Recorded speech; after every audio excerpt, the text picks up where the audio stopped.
It's my first opportunity today to meet both our guests in this session. Ed Young, who's next to me, former speechwriter for David Cameron, who's also written, we're just discussing the roles he's had, a number of books with Douglas Hurd. I've got one of them here to wave about for you, Choose Your Weapons, the British Foreign Secretary, 200 Years of Argument, Success and Failure. That's a long title there, Ed. Yeah. And next to Ed, we have Michael Cockerell. How do I introduce Michael Cockerell? He is the Dean of Political Documentaries in the United Kingdom and has been for quite some time. Nobody knows how he gets the access he gets. It probably takes a negotiation as long as agreeing a new nuclear submarine, but he gets there, he gets right in, and sometimes if you saw inside the Commons his 2015 documentary Behind the Scenes in the House of Commons, he even got along the ankles of the MPs behind the what we never got there before, did we? I mean, incredible. So let's welcome Michael and Ed to our conversation. Welcome to both of you. Yes. Oh, they're applauding. Well, if you're applauding, we're done. That's great. You wanted to break in straight away, did you? Well, can I have a word about a literary partnership, which I think is important to be clear about the nature of a literary partnership. Yes. Douglas. Did I overstate your place? Only a little bit. But Douglas Hurd and Michael came to our very first book launch in 2007. We did a joint biography of Peel, Robert Peel, and it was my first job in life to be the researcher to this book. And Douglas had written me a letter which carried a quote from Disraeli. Disraeli, full of amazing quotes, but he had said the problem people have in life is that when they're old, they no longer have any energy, but when they're young, they don't have any experience. So Douglas and I had this argument that we could solve this. I would provide the experience and he would provide the energy. And the result was we produced these 3 books, which were great fun to do. But you're very good at mimicking Douglas Hurd's voice there, actually. Yes. Give us a bit more of that. I think that's the limit, really. No, it's great to do. So we did this book about foreign secretaries. Were many of you here yesterday at the session on Castlereagh? So amazing. We did this book about foreign secretaries, which began with Castlereagh and Canning fighting this duel 200 years ago on Putney Heath, September the 21st, 1809. And it's an amazing encounter that 2 colleagues in government decided that they were so angry with one another that they would go and try to kill each other on Putney Heath. Yeah. But out of that firefight, we discovered a genuinely sophisticated argument about the best way to run foreign policy. And it took us through 11 foreign secretaries from the start of the 19th century until just after the war. And you discover this pattern, different relationships, different characters, and the fundamental thing which runs through all of these extraordinary lives and careers is that every foreign secretary takes a view at the heart of the way they run their foreign policy based on what they think about human nature. And it comes back again and again. Do you basically think people are good? Do you basically think people are there to be trusted? And it runs all the way through, and people wrestled with it in different ways. People took extreme arguments, thought that war should never happen under any circumstances. So it was great fun to do. And it was great to be here yesterday at Castlereagh's home to talk about it. So. It's a great venue for it, isn't it, for that conversation? Yeah. Can you imagine if we transposed the Putney Heath solution to Brexit? Yes, what we could have done? Yes, I don't think it was that far off at times. No, it got pretty close, didn't it? Can I start on this conversation about the Foreign Office? And you've gotten into the Foreign Office, part of your great series, Michael, going behind some of the great offices of state. Is the Foreign Secretary gig as good as it once was, in political terms, in terms of the ambition of a politician? That's a very good question. Could I say, first of all, thank you for the obituary when you announced me. It's like being in my coffin. Michael Cockerell was the Dean of Political Biography. Thank you so much. But it's interesting, your book, Ed, stops just after the Second World War, and I've been looking at foreign secretaries since the Second World War. And a number of things struck me about it in terms of what the gig is worth and what it's like. That there have been 15 different foreign secretaries since the war, and 5 of them went on to become Prime Minister, which is quite interesting. Although, interestingly, a number of those 5 also were Chancellors. So 5 Chancellors also went to become Prime Minister.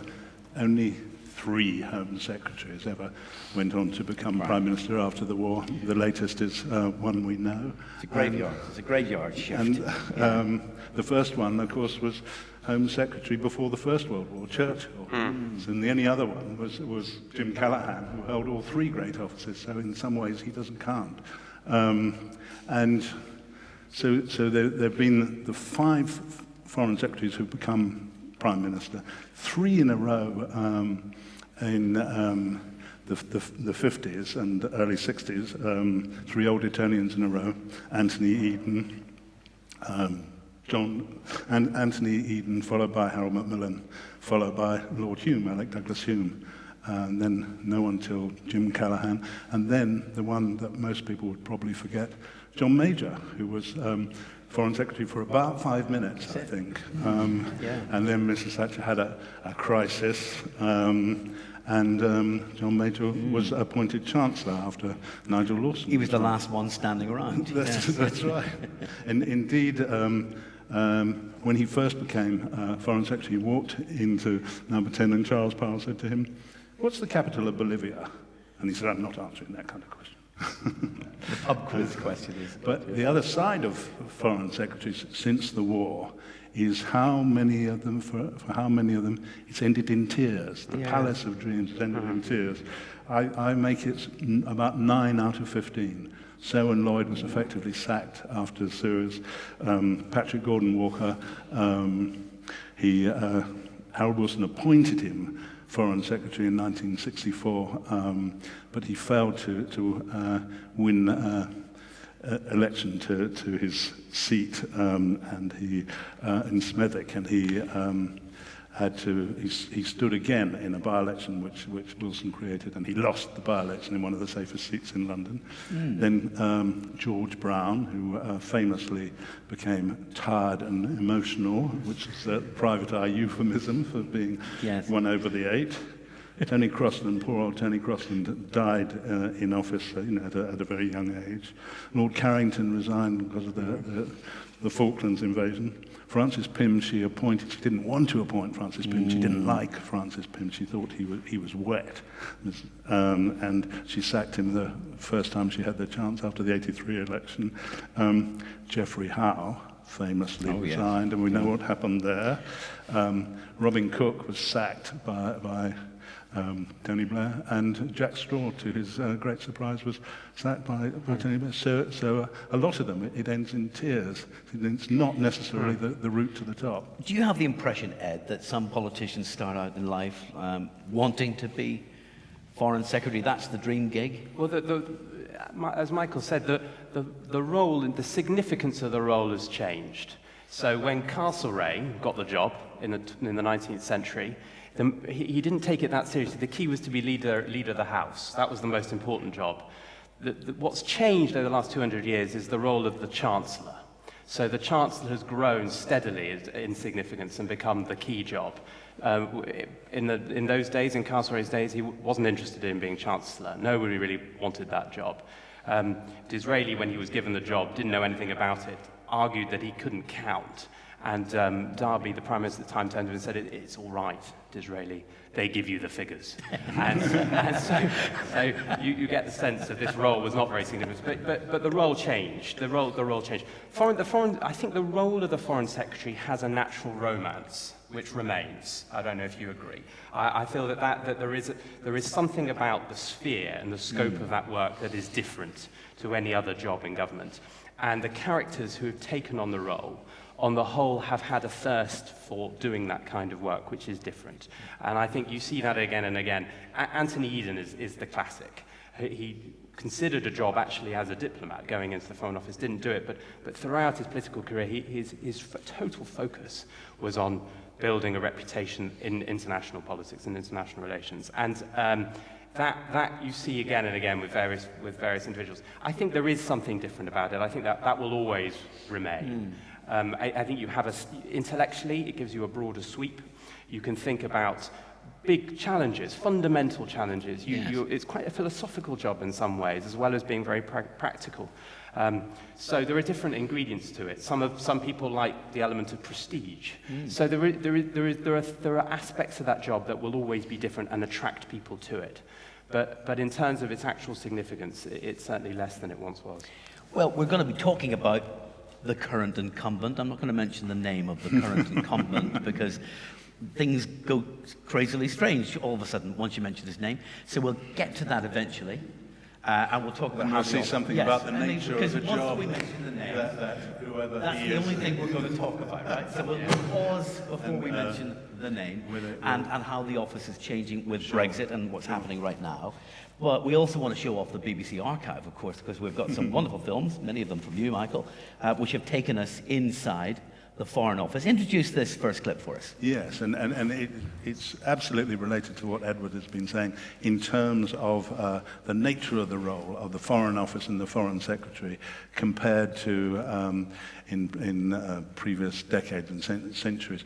It's in the old days often a Prime Minister was also Foreign Secretary, so he could do both jobs. And built into the job of Foreign Secretary is that key relationship with Number 10 Downing Street. And there have been many clashes over the years that have gone on as the Prime Minister of the day seeks to second-guess or even overtake and replace the Foreign Secretary. And who knows what might happen with the person whose name should not be mentioned for the moment, because the current Prime Minister of the female variety, like Mrs. Thatcher, has become Prime Minister without any background at all in foreign affairs as such.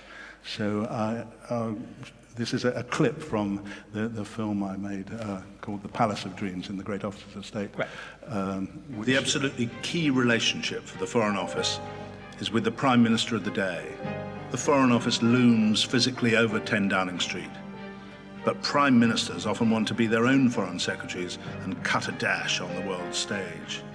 This has led to a number of battles royal, with Number 10 often accusing the Foreign Office of being temperamentally inclined to kowtow to foreigners.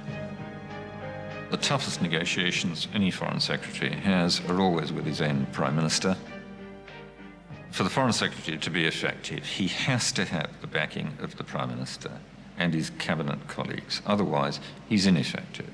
And the worst thing any Foreign Secretary can do, really, is say to his other colleagues, well, of course, I agree with you, but she, meaning Mrs. Thatcher, won't, or alternatively, some other Prime Minister won't. I mean, that's the worst thing you can do. When Margaret Thatcher came to office, in her early days, like most Prime Ministers, she said she would concentrate her energies on the home front. The Foreign Office had no idea what was about to hit them. She didn't like the Foreign Office at all.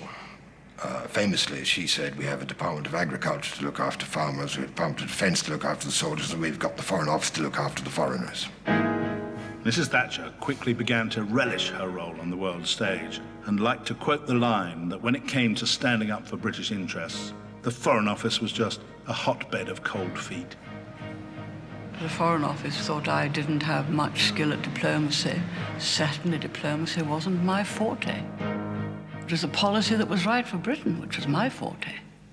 And certainly I spoke with a directness, a truth, and a strength to which they were not used, and they might even, some of them, have been shocked.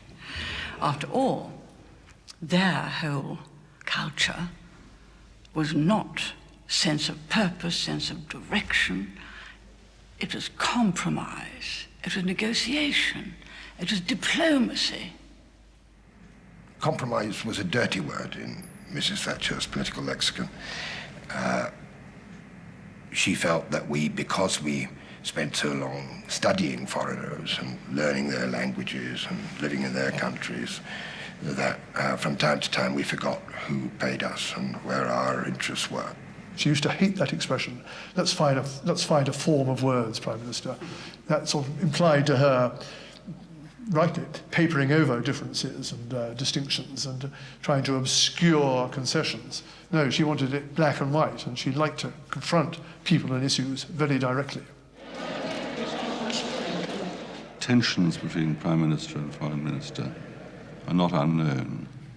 They're almost bound to develop with the passage of time as Prime Ministers become more confident of their own view and more experienced in the world they're trying to deal with. And it becomes all the more important for Prime Minister and Foreign Minister to retain a close working relationship, to hammer out such differences in advance rather than in public or in mid-flight. We've achieved that because we've been able, during the 2 terms in office, to move Britain from the sidelines to the centre of the European community. Mrs. Thatcher's relationship with her Foreign Secretary grew steadily worse over the years.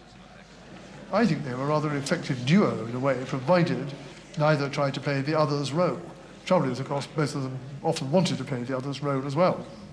I used to sit there in their bilateral meetings, which the Foreign Secretary and Prime Minister had once a week if they were both in London. I used to feel I was almost like a marriage counsellor, seeing this relationship breaking down and being helpless to do much about it. She said of you that he fell into the habit that the Foreign Office seems to cultivate of subordinating national interest to negotiating tactics. In the end, his vision became finding a form of words. Yes, a grotesque parody and a remarkable insight into her own lack of insight. A grotesque. She talked about your insatiable appetite for compromise, and that would sometimes lead her to lash out at you in front of others. Yes, well, that's certainly right. But one could hardly accuse Margaret Thatcher of having an insatiable appetite for compromise. It needed someone around to moderate that lack of appetite for compromise. So good. Gosh. That's very good. Wow. There you saw the tensions, absolute tensions between a Prime Minister. When diplomats get round to insults, they really know how to do it. They don't do they? it, don't they? Absolutely. That's stinging stuff, Ed, isn't it? The role has changed because of summits. You had a session earlier about summits, and so that puts the Prime Minister in a natural position of prominence that possibly wasn't the case 20, 30, 40, 50 years ago. So there is something has naturally changed. And then the second element is geography. So Castlereagh, when we talked about him yesterday, there was an amazing letter that Lord Liverpool wrote. This is right after the Napoleonic Wars, as he's wrestling to get peace in Europe. And Lord Liverpool wrote him a letter, Prime Minister to Foreign Secretary. It would be very helpful if we could see your treaty in Cabinet before it is finally approved, open brackets, to guard against minor errors. You couldn't imagine Margaret having written that to any of her foreign secretaries. So geography is part of it. And I think the third thing is something about, I'm struggling, it's not vanity, but there is something about once you get to that position, Neville Chamberlain had this as well, because so much of the skills that have got you into the role of Prime Minister have been around your ability to persuade and charm, you think there is a read across from that to foreign policy. Neville Chamberlain was the classic for this. He thought that if you just spent time, take it away from the Foreign Office, stop Anthony Eden wasting time, put me in front of Mussolini, put me in front of Hitler, and I can do business, and I will carry peace in Europe. And I think that there is something that will always be inherent in that role. About once you get to becoming Prime Minister, you will always think that you have the ability somehow to produce a better outcome than your Foreign Secretary would. Cameron didn't seem to be at war with his Foreign Secretary. No, I think that's right.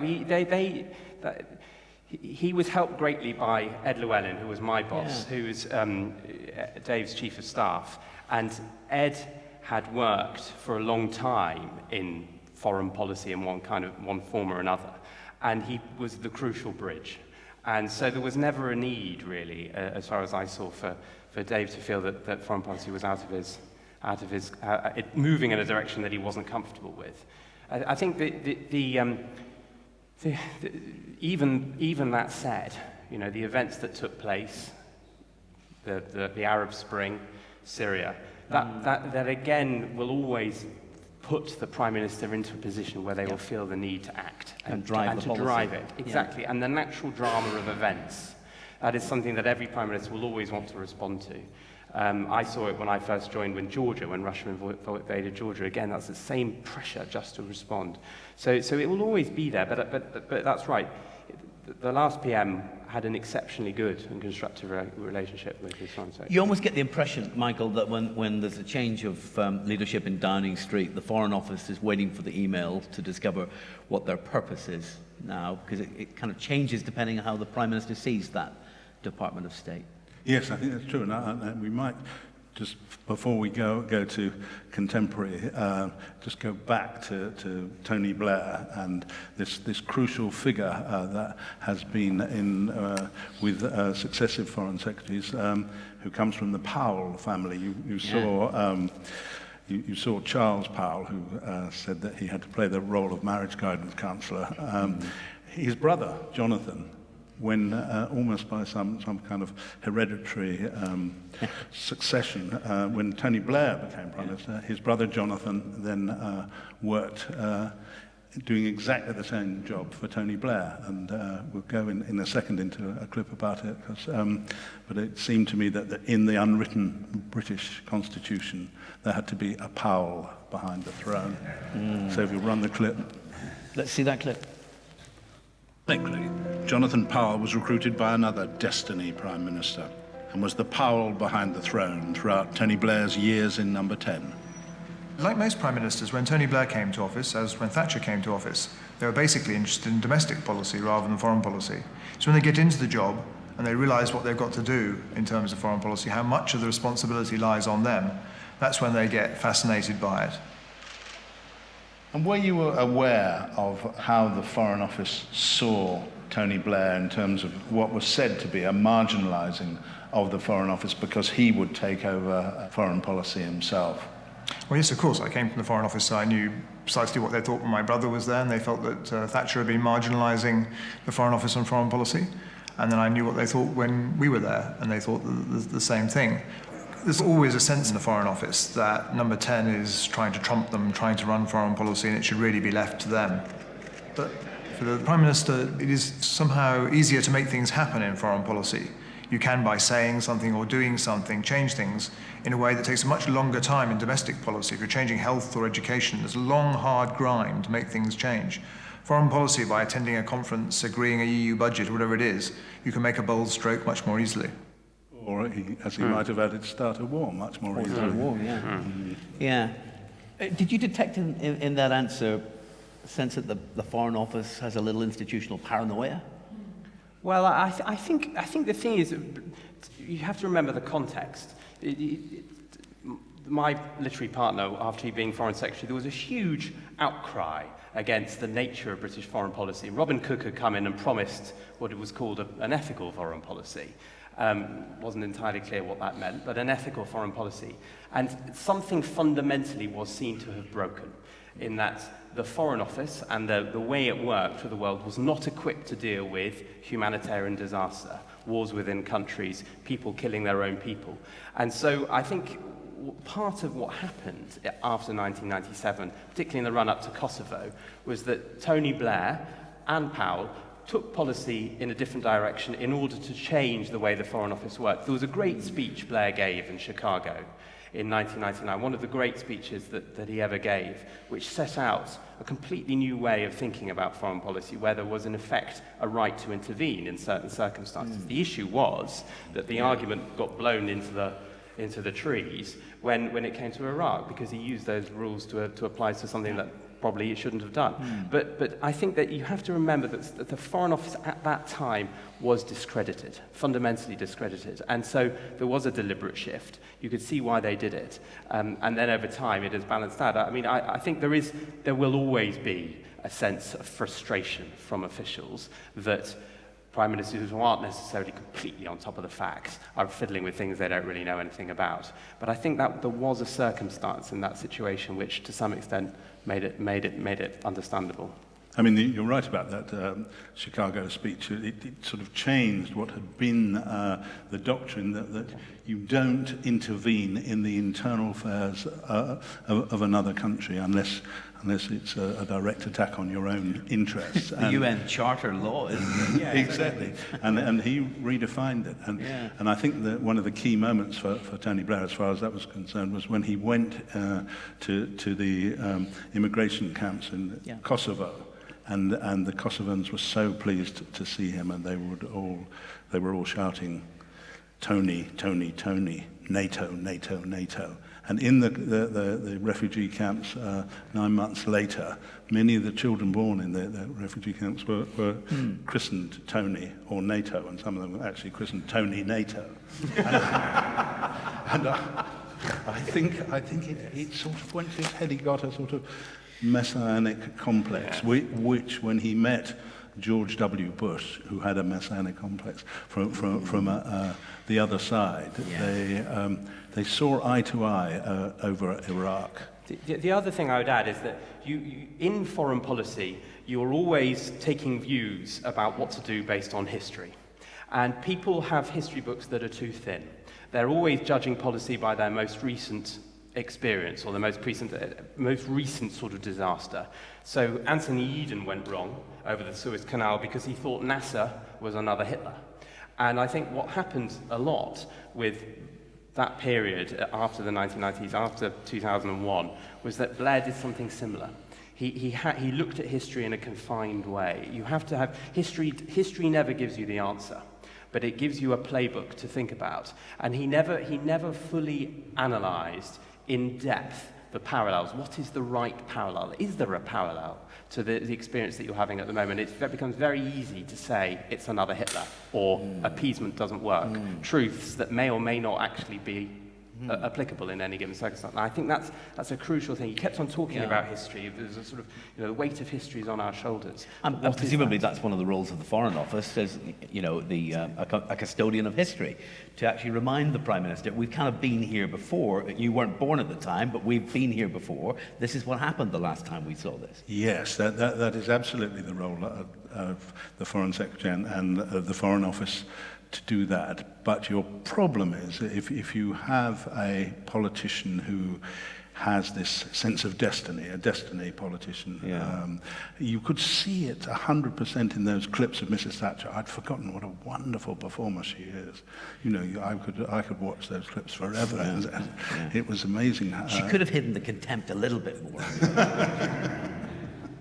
I love that line that she used about the Foreign Office. That it's a hotbed of cold feet. It's such a brilliant line. But she could herself be charmed, couldn't she? Douglas has a story of her refusing to see a Spanish minister for months on end, and eventually got her to go and see her. And afterwards, during the course of the meeting, the Spanish minister tapped her on her arm, interrupted her, dangerous thing to do, interrupted Margaret Thatcher and said, "Madam, I have been warned in advance of your intellect, but no one warned me of your beauty." and afterwards, Douglas, it's maybe apocryphal, but the story is Douglas then left the room and, why didn't you introduce me to him earlier? What a charming man. See, a story like that, which Lord Carrington told me, was when she first met the then Chinese Prime Minister, and she asked him a question in Downing Street, about how he saw the current relationship between China and the United Kingdom. And he talked with an interpreter without a break for half an hour as an answer to the question. And Carrington slipped a note to Mrs. T, which said, "Prime Minister, you're talking too much." And she nearly got a fit of the giggles in front of the Chinese. All right, that moment has come. Oh, good. Boris, there, I've said it. You've said it, absolutely. I was talking to one of the distinguished former Foreign Office officials who are here in this august house, and I said, what do you see as the prime requirement for any foreign secretary? And this distinguished former official said to me, integrity. It's an interesting word. So we come to Boris Johnson. And I've made a number of films about Boris Johnson. You certainly have. And I've thought a few clips just to show the background and his possible qualifications for the great job of Home Justice Secretary of State for Foreign and Commonwealth Affairs, which came as a great shock to many people, not least to Boris himself. So Let me start with a clip from one of his nearest and dearest, who's also here, Rachel Johnson. Up incredibly early, and then he will run, and then he'll have breakfast, and he'll write a speech, and he'll go to work. I mean, he's already done a full day's work by 8 o'clock. Because there is this extraordinary sort of contrast between that sort of drivenness and how he seems to look as if he's a shambles. Yeah, it's very, very clever. Yeah.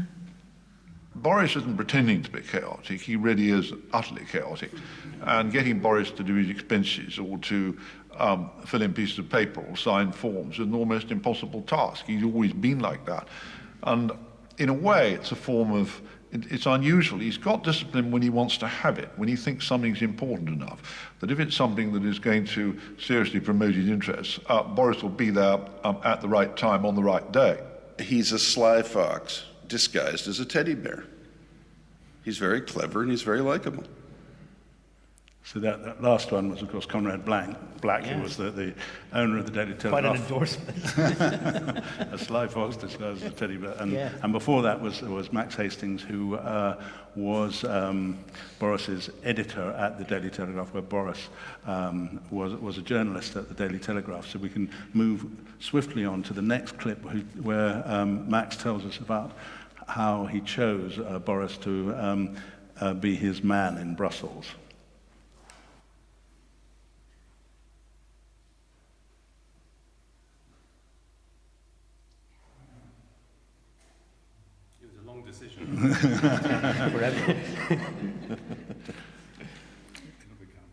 Aggressive, original in Brussels to really get onto the whole EU issue, which was then really becoming very big stuff in British politics.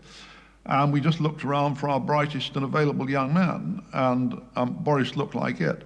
And he did not disappoint our hopes. Oui, je crois que les Français a réussi avec une fantastique embuscade, avec cette histoire de la monnaie unique avant 99. C'était un complot français. The multilingual Johnson became a Eurosceptic reporter. He ridiculed the Brussels Commission with his gift for a phrase and his nose for a good story. From Euro manure to one-size-fits-all condoms, little escaped Johnson's eye. A number of the EU correspondents I've talked to said that you would take stories with a grain of truth and then hype it up, almost beyond recognition. Well, I mean, you know, I think there's a bit of pots and kettles going on there. Yes, there were one or two stories which perhaps, in retrospect, either because you'd slightly miscued the story yourself or because it got souped up in some way in its projection and, you know, the thing was a little bit over-egged or whatever. I think I once said that the Berlaymont was going to be blown up, which didn't turn out to be quite true. The Berlaymont, the headquarters of the Brussels Commission, is still standing. But Johnson's growing Euroscepticism would help shape his own political future.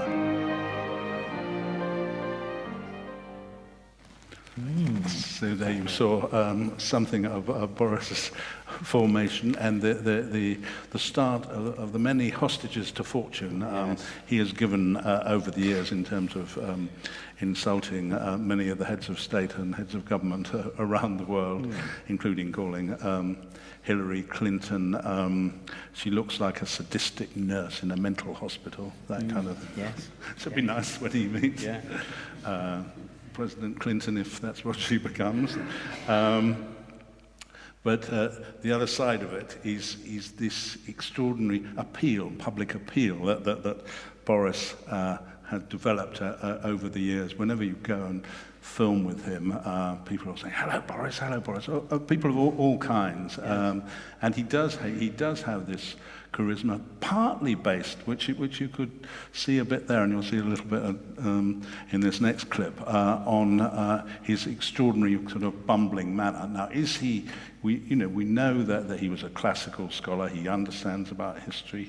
He speaks ancient Greek and Latin, as well as a number of other languages. He's extremely bright. When he was at Eton, he used to be in the school play, and he made a thing of not learning his lines in the school play, and the plays would turn into a sort of dialogue, hilarious dialogue between him and the prompter. Oh, well, so what comes next? Well, and I said to him, has that been a lesson for life, that you could get more laughs by not learning your lines than by learning them? Yeah. Well, Mike, I don't know, if you're saying, do I sometimes give the impression that I don't really know what's going on?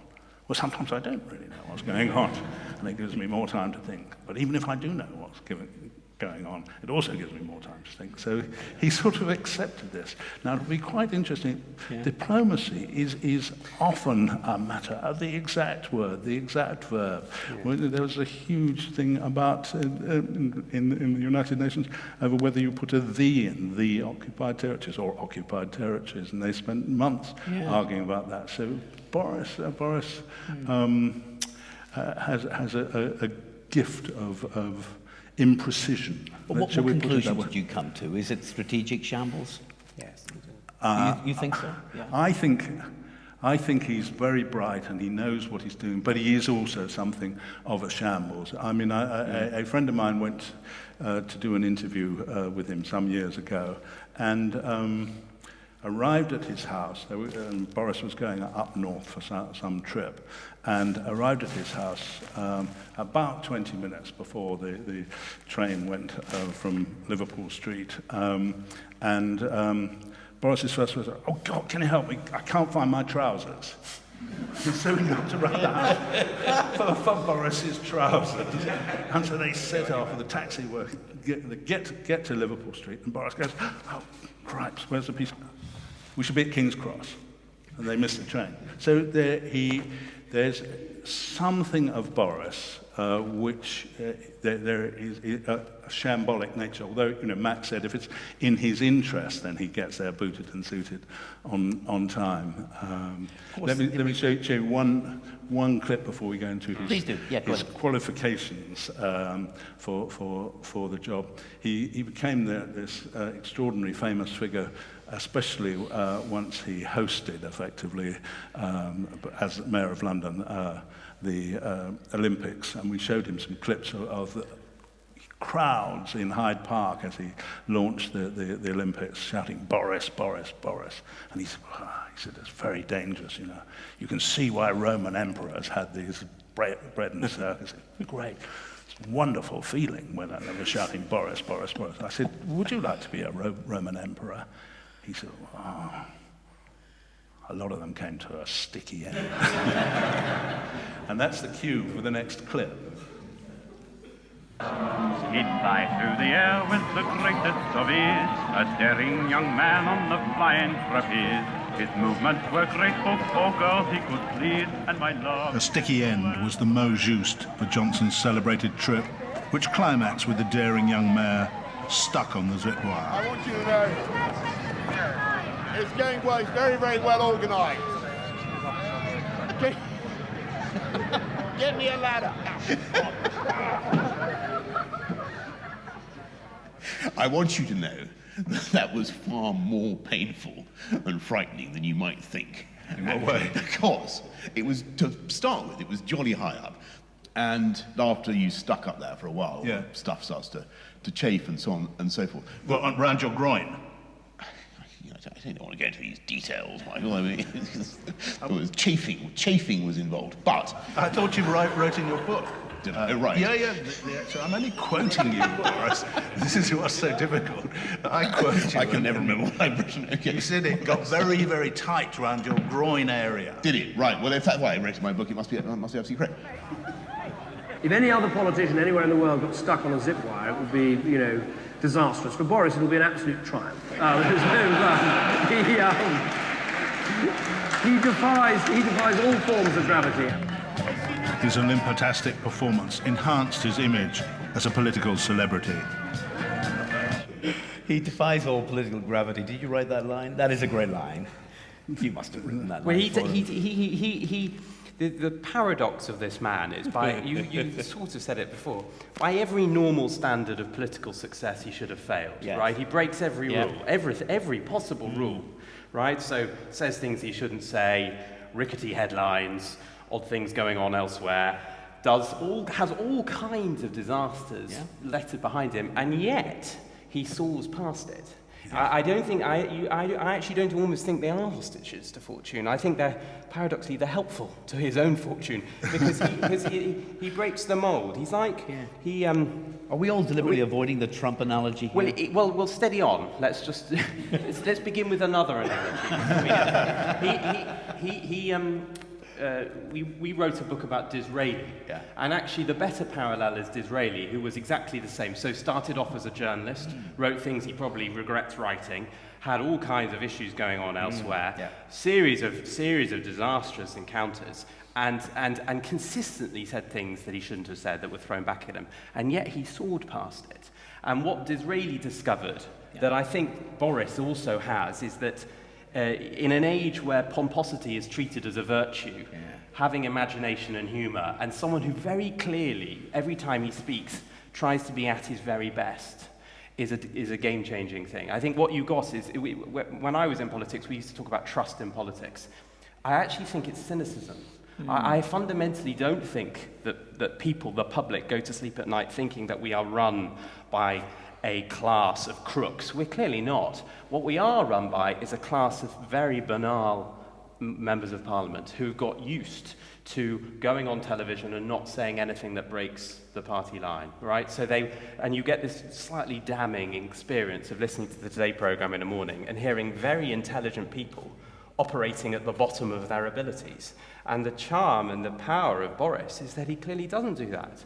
And he will cope with the fact that there may cause some problems down the road, but he will never say something unless actually he's proud of what he's about to say. It might be completely wrong, but at least he's adding imagination to politics. Gosh, you make him sound like a foreign secretary for our time. Well, I think then you get into a different area. Then there's the question: the skills required to be a foreign secretary, I think, are slightly different. So we move on to to take this story to today. There are a couple of clips which I think will set it up nice. Of course, it came to the moment when Boris had to decide which side he would be on in the referendum campaign, because the Boris effect is such that if he were pro staying in, that could have swung 2 or more % of the votes, and it was only won by this narrow majority. And David Cameron desperately wanted Boris to be on the staying at the Remain side, and Boris, with his European background, he very sharp-eyed viewers will have noticed when he was speaking in French, he was speaking in Belgian French, where he said 90 instead of 18 for 80 or 90. 18. Oh, 18. Brussels French. Brussels French, no. His father had worked for the Commission, and he'd gone to school in Brussels.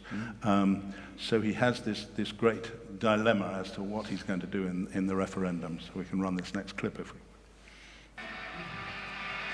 Should I stay or should I go? David Cameron admires Boris Johnson's charisma, and he desperately wanted Bojo on his side in the referendum campaign.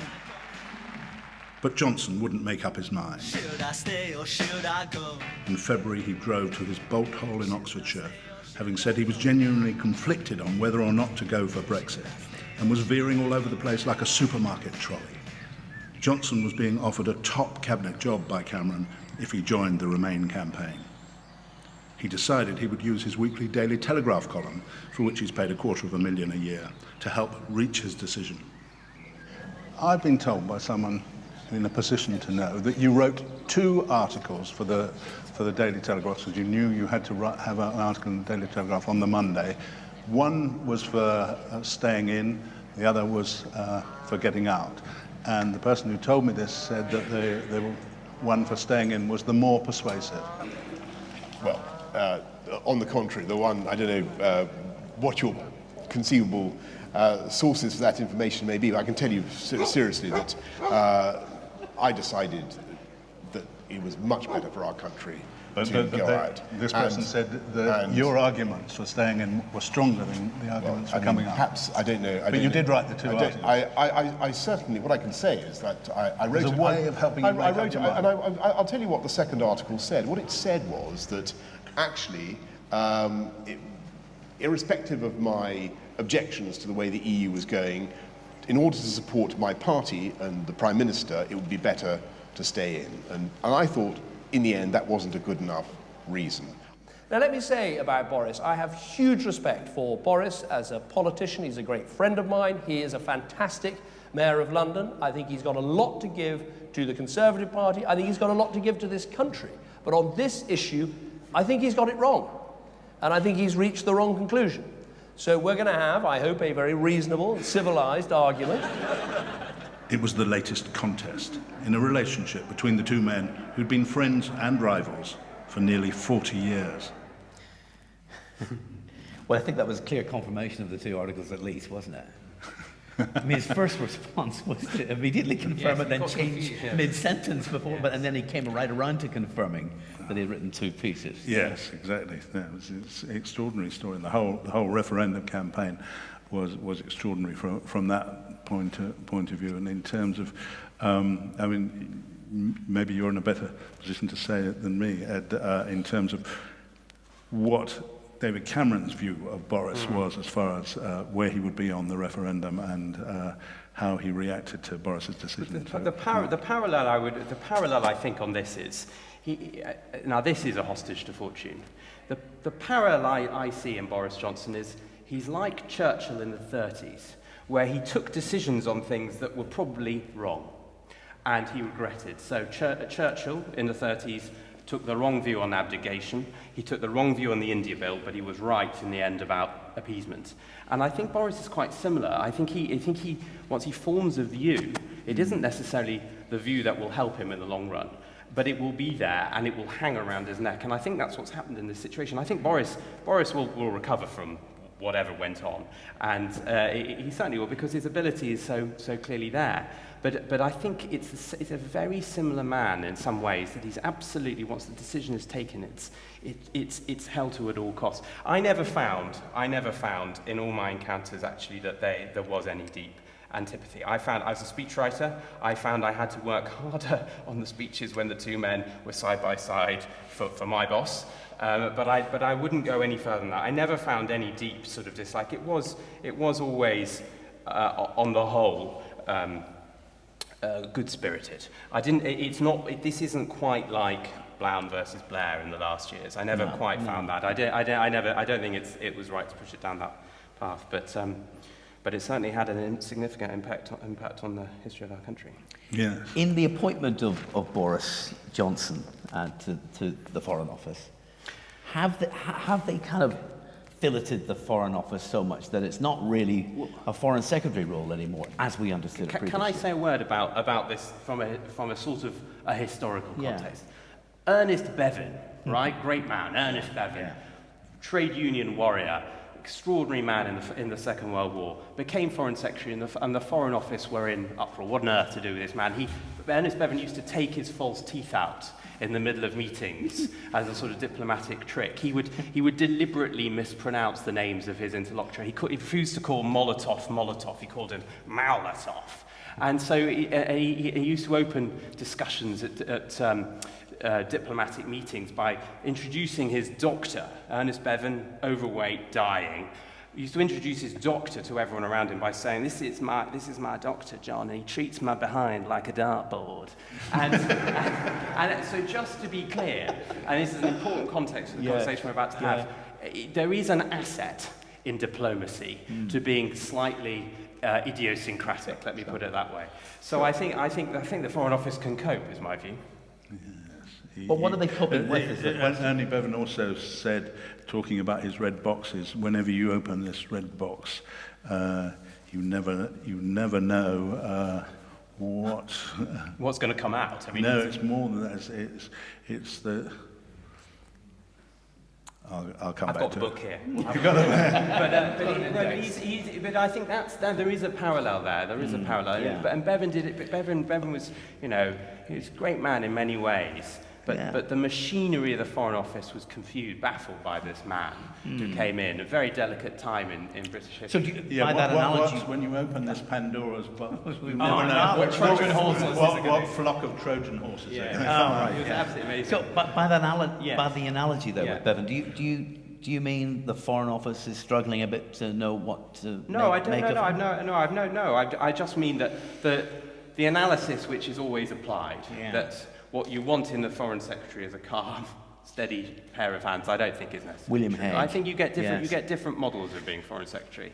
How do you think the Foreign Office is coping with it? Well, in the session we had yesterday, we had the wonderful quote from Sir Robin Rennick, or Lord Rennick, who was our ambassador in Washington and various other places. And he said the Foreign Office regards every new Foreign Secretary rather like an oyster regards the intrusion of a grain of sand. Likely to prove an irritant and highly unlikely to provide anything of lasting value. I don't think they're necessary, but I think that there's that sense that the the diplomats who've been there for so long think that they can house train a foreign secretary, especially if it's a kind of maverick foreign secretary like George Brown in the Labour government of the 60s. But Boris would be quite difficult to house train. I'll show you one clip of him as foreign secretary within a few days of becoming foreign secretary. You might like this clip. Today he's foreign secretary, sitting alongside global statesmen. But for many years, Boris Johnson was a journalist, one who'd been rude about many leaders around the world. Good afternoon, everybody. And at his first news conference in his new role, some of that past invective came back to haunt him. You've accused the current U.S. President Barack Obama of harboring a part Kenyan's, quote, ancestral dislike for the British Empire. You've described a possible future U.S. President Hillary Clinton as someone with, quote, dyed blonde hair and pouty lips and a steely blue stare, like a sadistic nurse in a mental hospital. You've also likened her to Lady Macbeth. Mr. Johnson hit back, insisting his words had been taken out of context. There is such a rich thesaurus now of things that I've said that have been one way or another, through what alchemy I do not know, somehow misconstrued, that it would really take me too long to engage in a full global itinerary of apology to all concerned. But still the questions kept coming. You have an unusually long history of wild exaggerations and frankly outright lies. Ouch. Just look at how uncomfortable that made the US Secretary of State, who went out of his way to praise his new colleague. This man is a very smart and capable man. That's the Boris Johnson I can live with that. I have met, and that's the Boris Johnson that I intend to work with, and we intend to make good things happen together. Stop that. That's fine. That's great. Thank you. It's called diplomacy. That's fantastic. It's going well. It's going well, John. Thank you very much. Well, but you forgive him, don't you? Because it's so charming, it's so lovely, and so unusual. He's not a stuffed shirt behind that lectern. No, that was Boris. That's his best, and John Kerry. It's called diplomacy. If only John Kerry were the Democratic nominee, or even the Republican nominee for president. That whole kind of confidence and style and gravelly grey voice, just what we want. But Boris, interestingly, suddenly, out of the ashes of his leadership campaign, when he was stabbed in the back and front by his friend Michael Gove, and he was really down, and it was an extraordinary thing. Yet suddenly, a few days later, he gets called to one of the great offices of state. Talk about the ups and downs of politics. A friend of mine was at an event when those results, the Mrs. May's cabinet reshuffle were announced, and it was a sort of private dining club in Westminster where there were certain commentators and politicians, including Gove, and the night of her choosing the next cabinet. And as one, they all buzzed as their vibrators, their mobile phones went off, and it said Philip Hammond, Chancellor. Everyone knew that. And then about 10 minutes later, it said Boris Johnson, Foreign Secretary. And my friend was looking at Michael Gove as he looked on his mobile phone, and he went sheet white. He'd seen the ghost of Banquo. It was extraordinary. How do you explain it, Ed? Well, I was just going to say, I think the bigger question is actually the institutional question. Yeah. You've now got 3 people doing foreign policy. Absolutely. That's your issue. That's the fundamental challenge, not the personalities. I think but just to stay with this, do you think that Theresa May had to appoint Boris to one of the 3 Brexit-like departments, foreign, international trade, or the Department for Leaving? He had to go to one of them. No, I don't think so. I don't think it was inevitable. No, I don't think so. I think she's come in at a time of extraordinary confusion, particularly within the Conservative Party, and I think it is significantly helpful to her to have him inside the government. Equally, the role of Foreign Secretary, as we know, and as we've been talking about all day, is a role which actually is one stage removed from the immediacies of everyday politics in the UK. Now, I think there is a question. She wanted him on planes out of the country. No, it's more that the 8 a.m. meeting, right, when they go through what is in the headlines of the day, actually, on the whole, foreign policy won't be there. Brexit will be, but foreign policy won't necessarily be. And I think that just shifts it a little bit. Was she setting him up to fail? No, I don't think so. No, I really don't think so. I think one of the reasons she chose him was more that her own image as, the very safe pair of hands, the totally predictable, to choose Boris, without a doubt, in many ways, for some of the reasons you were talking about, one of the most talented politicians we have, certainly the most sort of well-known and remarkable and original, even just the way he talked at that press conference, to put him in the Foreign Office and to say, look, you made the choice about where you would stand on the referendum, to put him in this extraordinary new setup of the 3 Brexiteers. 3 of them who don't always get on totally well, but who both have, who all 3 of them have quite strong personalities, and how this will work institutionally within the Foreign Office and how they will work as a team is going to be absolutely fascinating. Can we have a word about Europe in general? I mean, the interesting debate of the role of the Foreign Secretary is, we are an island, or a set of islands, 20 miles off the coast of France. And the debate about the right relationship with Europe is not a new one. It has gone on and on and on and on. And what you see when you look at Castlereagh Canning back after the Napoleonic Wars, Austen Chamberlain after the First World War, Anthony Eden and Bevan after the Second World War, is you wrestle. You are consistently presented with a choice of how you interact with this extraordinary block of countries that's caused enormous concern for our country for centuries, and almost half your trade is with it. That is the fundamental question that never goes away. And the choices you make in the end as to how you deal with it are about your character and about the judgments you make from your own experiences in life. And I think that's the interesting thing, and the point that Michael was making by sharing that time that Boris had in Brussels is fascinating, because you have a hinterland. This is a man who was there, who saw Brussels at its most confused and bureaucratic. And that influence will always be there. That is a very profound shaping experience. And also invented some of it. Absolutely, yeah. Quite a lot of it, apparently. The stories, well, he certainly hyped some of them, but the point was that when he was there, unlike almost every other correspondent in Brussels, who were all kind of Europhiles, Remainers, he was a skeptic. And so he was writing these stories against the grain of what all the other Brussels correspondents were doing, and was cordially hated by most of the correspondents, because they would get calls at 3 o'clock in the morning from their news editors saying the Berlinman's going to be blown up. So they weren't very pleased about that. Why didn't you bring the banana story? I'm still not understanding the reasoning, the rationale behind the appointment of Boris Johnson to the Foreign Office specifically, and why you think that happened. I sense from what you were saying, Michael, that Theresa May wanted to keep the charm and the colourfulness of Boris Johnson front and centre. And certainly if he'd gone to the International Trade Department or somewhere like that, we might not hear from Boris for months on end. And is that the reason, some of the theatre of Boris she wanted to keep out there?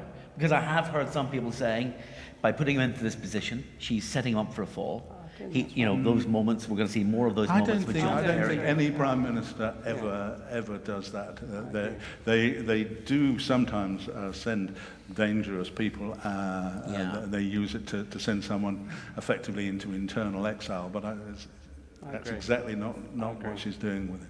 I think, interestingly, he had his lines open to Theresa May while he was still standing as a candidate, and she sent him a text immediately after Gove had nabbed him in the back and saying how sorry she was. So he'd already got his lines open.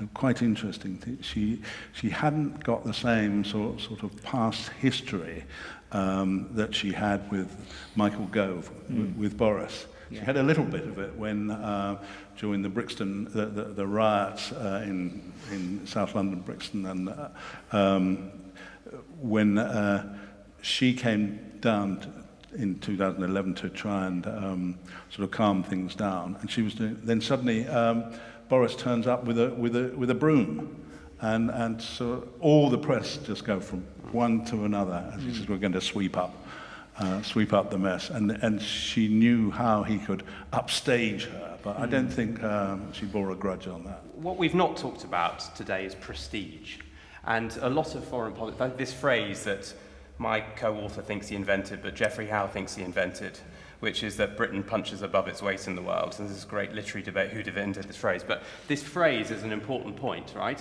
A lot of foreign policy is prestige. A lot of it is actually your ability to be recognised. And this, people took it too far. Disraeli thought prestige was a solid asset, something you could count. But there is an element of foreign policy which is simply your ability to be heard and be recognised. And all the clips you've shown earlier show that this man is exceptionally good at this. And so it's a great strength. He will help project a Britain, a vision of Britain. It might not always be coherent, but it'll be a vision of Britain internationally, which will be hers. And I think that surely is helpful. Come to you in a second for some questions from our audience. What do you think the Foreign Office's role and the Foreign Secretary's role will be in this Brexit? You tell me. I don't know. I don't know. This is my big question. All the key roles have been sent somewhere else. I think that's the confusion. I really think that is a fundamental confusion. I can't see who does what between those three roles. I find that. What are you hearing from the Foreign Office friends that you have? Are they equally confused about what their role might be? They are a bit. They sort of wish that yes, Prime Minister was still running, because they have a thing where Sir Humphrey goes and says, "But Prime Minister, I'm not sure about Brexit, how this is going to work." Yeah. And she says, "Sir Humphrey, Brexit is Brexit." And Sir Humphrey says, "Yes, Prime Minister." And they like this tautology. David Cameron used to use it when Boris got into one of his scrapes, and he'd say, Boris is Boris. Yeah. Tony Blair used that when, do you remember John Prescott in 2001 punched a voter? Yes. John will be John. It's a good way of doing it, but it doesn't tell us what's going on next. And I think we're living in a fool's paradise at the moment in terms of the real complexities and the implications of what it will mean. 40 years of our history and the entanglement of almost every institution in Britain with Europe. And I don't see the intellectual thinking from the three Brexiteers or even from the Foreign Office yet, which defines quite where we're going to go. Nor from Mrs. May herself. The audience, you're absolutely sure in your mind, Ed, that we are talking about three Brexiteers rather than two and a half. They're all connected. I don't see how you disengage them. I think any question that arises in the dealings of Britain with the outside world has now got three people who think they can answer it. Yeah. I can't see anything. Good luck with that. Let's go to you with some questions. We've got some mics moving around the room. We've got a couple of minutes, 10 minutes, I think. Right at the back. Hands up and we'll come to you very, very quickly. Thank you for wonderful insights. May I ask, who do you think was or is the best Foreign Secretary we never had? We never had. Apart from John Major's maybe premature exposure. 5 minutes. Well, Dennis Healey always thought that he was the best foreign secretary we never had. Because Dennis was, you know, in terms of these kind of colourful politicians, you know, he had the word he invented to describe a sort of multi-dimensional. Yes, he had a hinterland. You know, he'd been a beach master at Anzio for the land he loved. He was a painter, a photographer, and a poet and a writer. And you know, he was an extraordinary figure.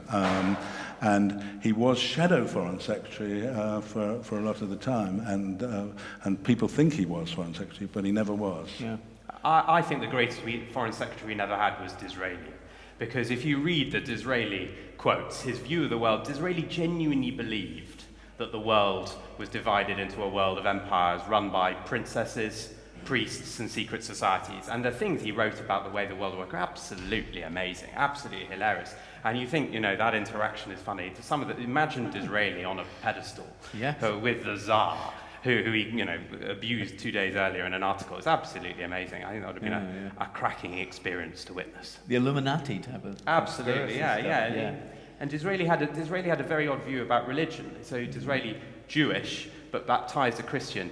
He genuinely thought, he was a racialist, so he thought that the world was organized by specific racial hierarchies. But he consistently insisted on talking about this. So, you know, for example, he thought that Arabs were only Jews on horseback. He used to say this again and again, Arabs, that they're only Jews on horseback.